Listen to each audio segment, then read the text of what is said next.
the thing with the writing is that I really liked about it was that even if it's a small mission, like a side mission or just like a hunting mission, it puts Aloy in scenarios and therefore the player in scenarios where there's either situations or perhaps emotions that you've not encountered before or types of people that you wouldn't normally have had to think about.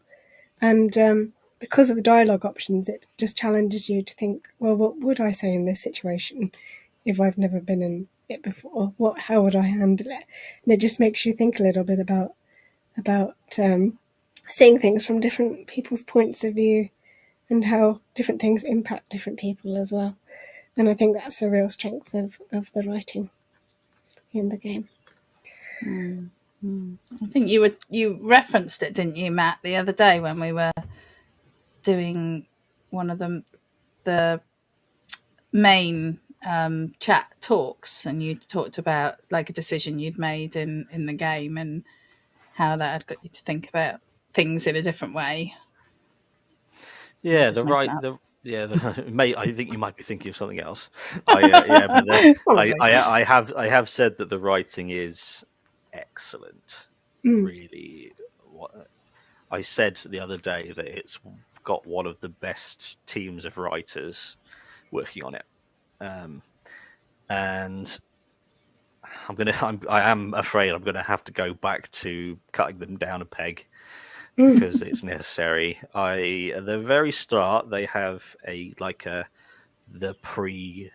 credits, the opening credits sequence, and I look at the names, and there probably about 50 names, and all but 3 of them were men, and just go. You can make men can make incredible things. A team that is 47 men and 3 women can still make amazing things, but you have to be aware. That's the Christopher Nolan complex. Is that you have to look and go, how is this going to translate down to what we do? And only thinking about it now, I was going to ask you, Alex, about there's the color. You could argue that they've gone right. The world is colorblind. No one sees color in this world. But then also, I don't know how far it goes into calling it cultural appropriation.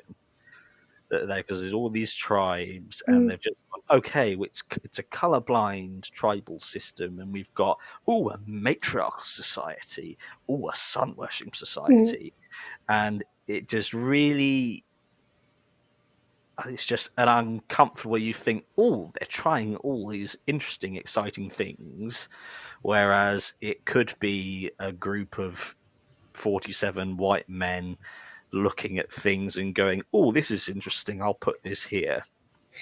Could be. Yeah, it's interesting to think about. I was just thinking, I don't know much about it, so I can't really comment, but there's probably quite a variety of different Native American tribes that they could have drawn. I think they probably did draw inspiration from the game being set in what was America as well. So I'd hazard an educated guess as to say that there's probably some influence from Native American tribes in there somewhere, possibly. But again, I literally have no idea what I'm talking about, so feel free to discount that comment. But yeah, you could argue that there are some undertones there of potential cultural appropriation, just because obviously the cultures that they're talking about are completely made up. So I don't know if that makes sense in anyone else's head, but yeah, it does. And it's just like they're like, no one will notice this because it's a completely new made up thing. And in fact, but on the other hand, a lot of these things, the ways that societies developed and grew, and the cultures and the clothing and the I don't know, just the ways of living are generally believed to have come out of the surroundings and of the humanity, just of existing. And so is it so wrong to draw from existing cultures, because those things did happen? So is it unlikely that those same things might happen in a like post-apocalyptic future? I Or suppose when you think about it, it could just be like a big circle thing where, humans do tend to sort of repeat themselves, don't they?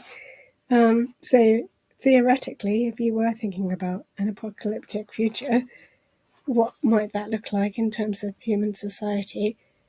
You probably might draw on the different cultures and civilizations and tribes of the past, which I think is probably what has happened here. And there's not necessarily anything wrong with that. But, it's just interesting to talk about and to discuss, I think, generally. Or to at least open up the conversation about it. I think And it's a whether it's, really, yeah, I think it's a yeah, really interesting thing, especially what you were saying, Matt, about the people behind the scenes, like the people that are actually making the game are not demonstrating the diversity that we are seeing in the game. So therefore, there does become that uneasy feeling about how much of this is just performative, how much of this is just sort of, like, oh, well, we know people, like, we'll just throw that in there. Or, as you were saying, this idea of sort of color blindness, and the idea that, like, it doesn't matter in the future, no one will care about these things, which is quite dismissive of the fact that we have that going on. yeah, Although they do definitely have slavery in the game, and coming into other tribes and taking people away and all of that going on. So perhaps that was their way of trying to discuss these issues without doing it in a way that's too, I don't know, too, well, we all game for an escape. So yeah, there's got to be a bit, it can't be too serious. I think it's really interesting, and I think the fact that they are not, that the team who are making it is not diverse, is definitely means that it brings all of that into question, whether or not that's a justifiable position. I think that having more diverse teams means that we could feel more comfortable that these issues have been discussed, and that these yeah, things are coming from a place of goodness and not just a place of ticking boxes. I feel like you've just handed me the last nail to put in the coffin of my giving them the benefit of the doubt. I'm afraid I've managed to talk myself out of giving them benefit of the doubt, because the first thing that made me go was because in the Frozen Wilds expansion of the first game, you go up north into the frozen, all scary ice, and the tribe that lived there is called the Banuk. And I've been reading a book that is set in either the Arctic or Antarctic, where the native, like the Inuit, and pretty much the names of things, it basically just went, oh, we'll look at the Inuit and we'll just go, oh, we'll do something similar to that. yeah, So that made me go, that is cultural appropriation of the kind that doesn't understand what they're doing. They're saying, oh, I like the look of that, I'll take that and put that there. And when that's the problem, when you look at, oh yeah, it's 47 presumably mostly white men talking about tribes, and you just mentioning slavery then, and you're thinking, oh, they're bringing up these interesting topics to talk about. That really, it feels like those ring hollow, because they're not there just going, oh, slavery's interesting, we'll plot that in. And yeah, They can still be. It can still be. It's still an amazing set of game, but it's not the feminist. Hurrah! No. Best thing ever. No more work to be done. We're here to cut the patriarchy down a peg. Yeah. No, I agree. I think that it's a low bar, isn't it, really, if that is the case. And I think, certainly we, in our conversations, we expect more, we need more, and it needs to be more than skin deep. And I think that is really important.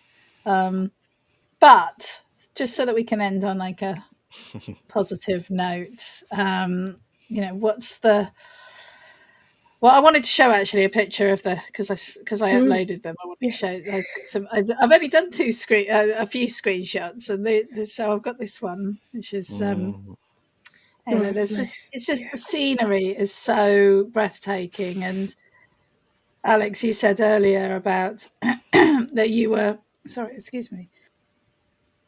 You said earlier that you were watching, you were like looking at like all the different things that they're wearing, and I've spent a lot of time looking at like what they've got in their hair and all of that. And I think but the scenery is just amazing, and you just do feel like you're there, and I think that's. I always like a game where I can sit and watch the scenery. Sadly, in this game, you can only do that for about 30 seconds before something comes along and tries to eat you. So for me, I think the other thing that I really enjoy about it is the acting, is the voice acting, which is excellent. It is. So, anyone else want to come in with their favourite bits? I have a final 3 game improvement things that I only discovered in my second playthrough. I've mentioned them both to you, but I will give them out for the to help the masses as they watch this video. First is you can, when you want to stealth strike or override a machine, you can sprint up and slide in from any direction and attack or override them as you sprint in, even if they notice you. So you don't have to always creep up. You can actually be very, very ballsy about it. Second, if you're riding on an animal and you're on a road, if you let go of the controls, it follows the road you're on. And that I keep doing that, and my horse thing just keeps veering off, and I'm like, I'm not touching anything. I'm doing what Matt said. You just need to make sure you're facing down the road, cantering, and then just step away from the keyboard. It should be fine. And then the third thing, the preparation for your Jem. So we've talked about this before. What PC players are missing out on is the haptic feedback of the controller. Wait until you ride a bristleback with holding onto the controller. It is absolutely like you're holding onto the animal itself. The haptic feedback in this game is truly, it's revolutionary, and so I can give them credit for that. Well done. Well, I might do the sequel on the PS5.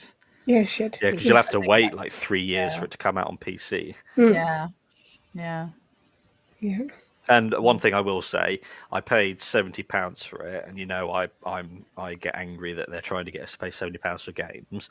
This game is at least £1,000 worth of game.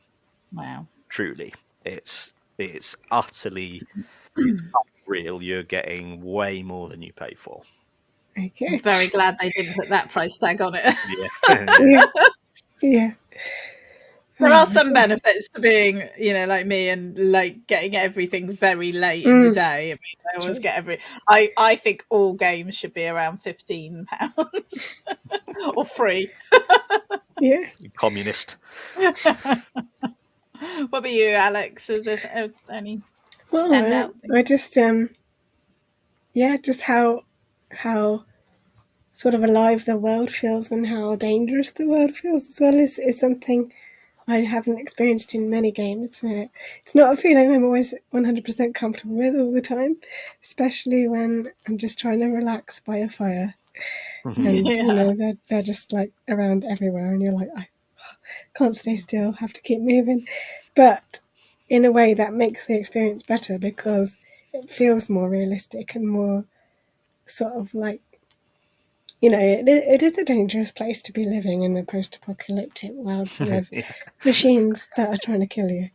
Of course it's going to feel like that.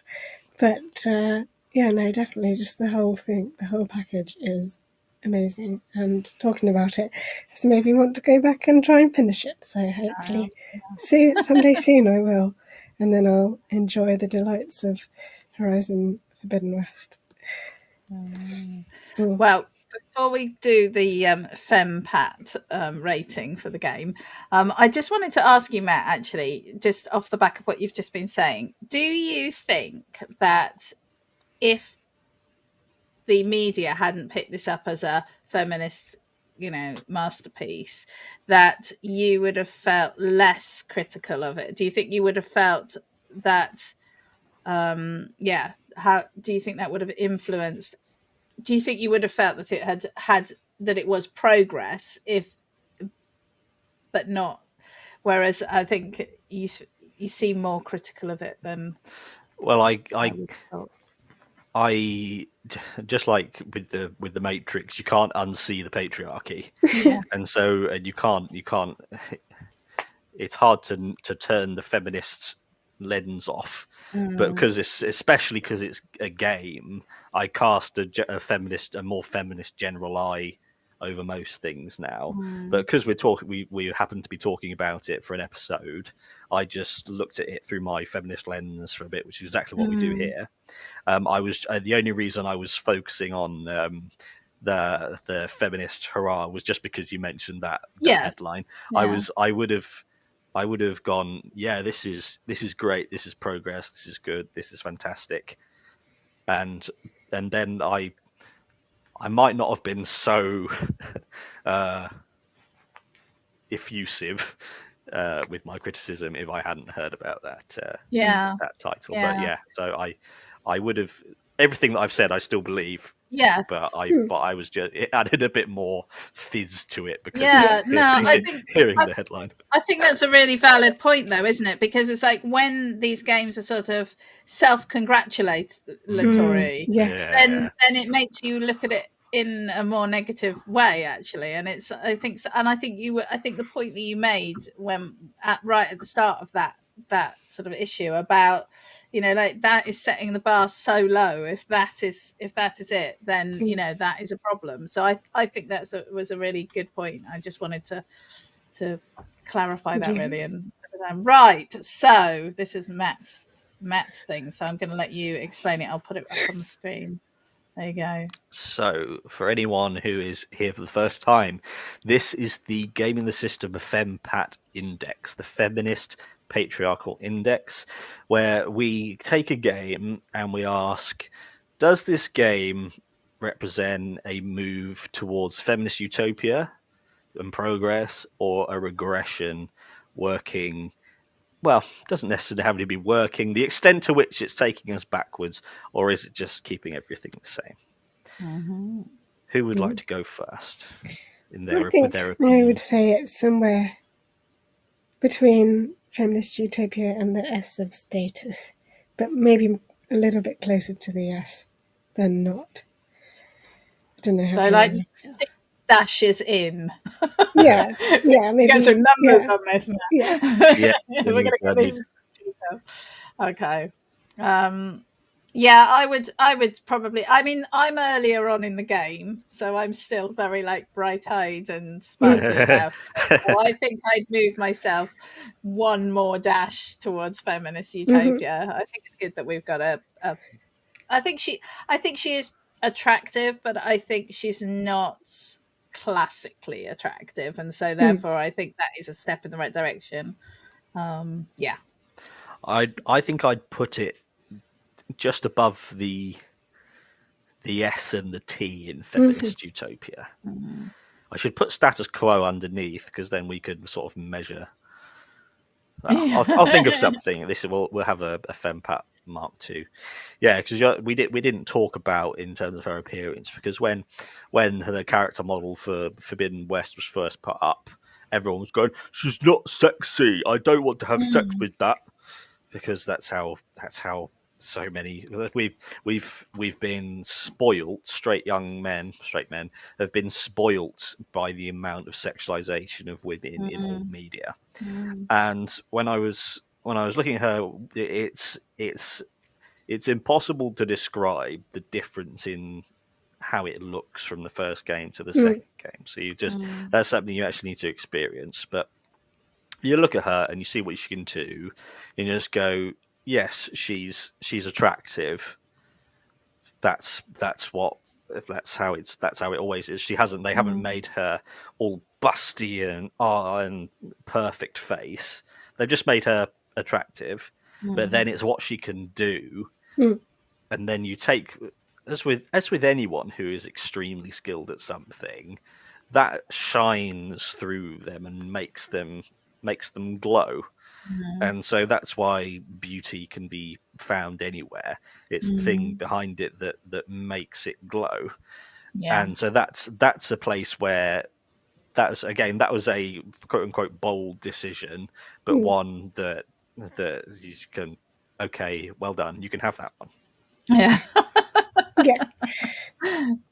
Well, that was interesting though, Matt, because you put it higher than me and Alex. So I talked you both out. You talked us down. Yeah. Okay, well, I think that's enough about that today. So I think we'll bid you all farewell, and like and share and comment. We want to hear comments. We want to see comments. That would be awesome. And find 3 people, 20 people who you think might like this, and 1 million people. 1 million people. And we will see you next time. We're out every Tuesday and Thursdays. We're doing stuff now, aren't we? And some days in between. So yeah. So thank you very much.